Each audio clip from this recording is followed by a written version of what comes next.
ইউক্রেনের দক্ষিণ পূর্বাঞ্চলের আরও একটি গ্রাম দখলে নেয়ার দাবি করেছে রাশিয়া। জাপোরিঝিয়া অঞ্চলের তেরুনাভ গ্রামে রুশ সেনাদের পতাকা উড়ানোর ভিডিও প্রকাশ করেছে মস্কো।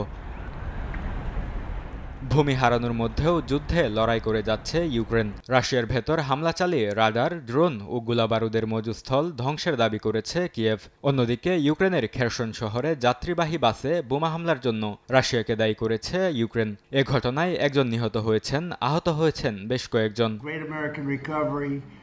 এদিকে রুশ প্রেসিডেন্ট ভ্লাদিমির পুতিনের সঙ্গে ফোনালাপের কথা জানিয়ে মার্কিন প্রেসিডেন্ট ডোনাল্ড ট্রাম্পের দাবি, 1 ফেব্রুয়ারি পর্যন্ত কিয়েভ ও এর আশেপাশে হামলা বন্ধে সম্মত হয়েছে রাশিয়া। ইউক্রেনে তীব্র শৈত্যপ্রবাহ বিবেচনায় এমন সিদ্ধান্ত নেয়ার কথা জানিয়েছে ক্রেমলিন। তবে এটিকে আনুষ্ঠানিকভাবে যুদ্ধবিরতি বলছে না মস্কো।